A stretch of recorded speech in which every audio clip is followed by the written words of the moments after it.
اللَّهَ وَمَلَائِكَتَهُ يُصَلُّونَ عَلَى النَّبِيِّ يَا أَيُّهَا الَّذِينَ آمَنُوا صَلُّوا عَلَيْهِ وَسَلِّمُوا تَسْلِيمًا. أعوذ بالله من الشيطان الرجيم. بسم الله الرحمن الرحيم. إنما تنذر من اتبع الذكر وخشي الرحمن بالغيب فبشره بمغفرة وأجر كريم. انما تنذر من اتبع الذکر وخشی الرحمن بالغیب.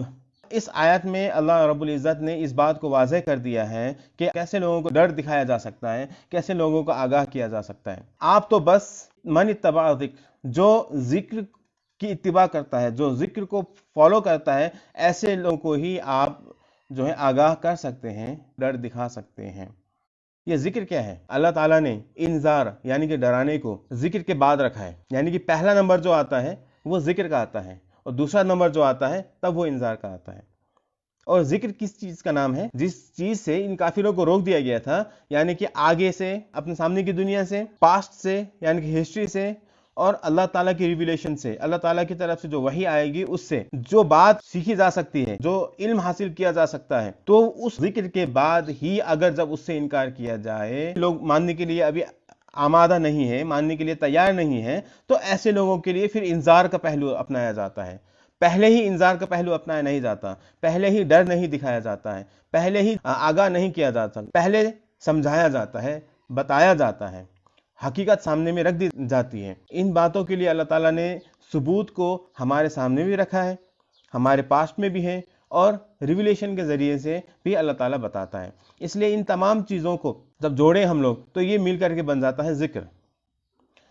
یعنی کہ ہم اپنے سامنے کی دنیا سے کچھ سیکھ رہے ہیں، کچھ جان رہے ہیں، ہم اپنے اتحاد سے کچھ جان رہے ہیں، کچھ ہم لوگ کو سیکھ مل رہی ہے، اور اس کے بعد اللہ تعالیٰ کی طرف سے جو ہم تک رہنمائی آ رہی ہے، اس رہنمائی سے جو ہے ہم جو چیز سیکھ رہے ہیں، ان تمام چیزوں کا تقاضا یہ ہے کہ ہم اللہ پر ایمان لے آئیں، ہم اللہ کو ماننے والے بن جائیں، کیول اللہ کی عبادت کرنے والے بن جائیں، اور محمد رسول اللہ صلی اللہ علیہ وسلم کی پیروی کرنے والے بن جائیں.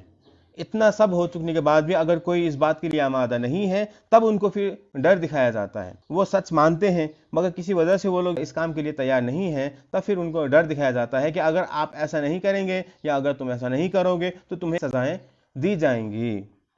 تو اس طریقے کا جب ڈر دکھایا جائے گا تب پھر وہ چیز اس سے فائدہ لیتے ہیں، فائدہ حاصل کرتے ہیں. اس لیے یہاں کہا گیا ہے کہ انما تنذر من اتبع الذکر وخشی الرحمن بالغیب. آپ تو صرف ایسے لوگوں کو ہی ڈر دکھا سکتے ہیں جو ذکر کو مانتے ہیں، یعنی کہ وہ دو تین چیزیں ہیں جس کے ذریعے سے علم حاصل کیا جا سکتا ہے، وہ ان تین چیزوں سے علم حاصل کرتے ہیں. وخشی الرحمن بالغیب، اور رحمان سے وہ غیب میں ڈرتے ہیں. غیب میں تو ہے ہی، رحمان تو غیب میں ہی ہے. غیب کا مطلب یہ ہوا کہ وہ لوگ کسی کو دکھاتے نہیں ہیں کہ وہ اللہ سے ڈر رہے ہیں، وہ لوگ کسی کو بتاتے نہیں ہیں، کسی کو جتاتے نہیں ہیں کہ وہ اللہ سے ڈر رہے ہیں. جب وہ تنہا ہوتے ہیں، جب وہ اکیلے ہوتے ہیں، تو ان کو اللہ کا ڈر ہوتا ہے، تو وہ اللہ تعالیٰ کی سزا سے بچنے کے لیے کوشش کرتے ہیں. تو یہ خوبی جس کے اندر ہو اور جو ذکر کو ماننے والا ہو، بس ایسے ہی شخص کو یہ انذار یا ڈرانا کام آ سکتا ہے، ورنہ باقی لوگوں کو اس کا کوئی فائدہ ملنے والا نہیں ہے. فَبَشِّرْهُ بِمَغْفِرَةٍ وَأَجْرٍ كَرِيمٍ.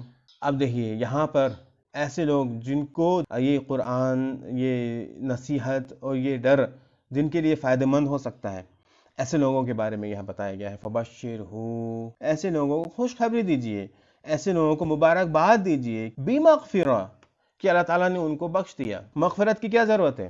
اللہ تعالیٰ جب معاف کر دیتا ہے گناہوں کو، اللہ تعالیٰ جب بخش دیتا ہے، تو اس سے بڑی خوشی کی خبر کیا ہو سکتی ہے؟ اسی لیے اللہ تعالیٰ نے اسے پہلے ذکر کیا ہے، فَبَشِّرْهُ بِمَغْفِرَةٍ. تو اسے خوشخبری دیجئے، یعنی کہ اسے مبارکباد دیجئے کہ وہ معاف کر دیا گیا ہے، کہ اسے بخش دیا گیا ہے. وَأَجْرٍ كَرِيمٍ، اور با عزت بدلہ دیا جائے گا. ہم کسی انسان سے جو ہے عزت نہیں لے سکتے ہیں، ہم کسی انسان کو عزت کرنے مجبور نہیں کر سکتے ہیں. عزت اگر ملے گی تو وہ اللہ کی طرف سے ملے گی، عزت اگر دی جائے گی تو وہ اللہ کی طرف سے دی جائے گی. اور کوئی بھی جو ہے عزت ہم لوگوں تک نہیں پہنچانے والا ہے، کوئی بھی ہم لوگوں کو عزت نہیں دینے والا ہے۔ عزت کا حقدار صرف اللہ تعالیٰ ہے، اور وہی عزت دیتا ہے، اور وہی آپ کو، ہم لوگوں کو سب کو عزت دے گا۔ کہاں؟ آخرت میں۔ وہ اجر کریم کہا گیا ہے، یعنی کہ اللہ تعالیٰ ہمیں عزت دار بدلہ دے کر کے ہمیں عزت دے گا، ہمیں آدر دے گا، ہمیں سمان دے گا، ہمیشہ کی زندگی میں ہمیں جو ہے باعزت رکھے گا، اور ہمارے ساتھ بہت اچھا اور بہترین سلوک کیا جائے گا۔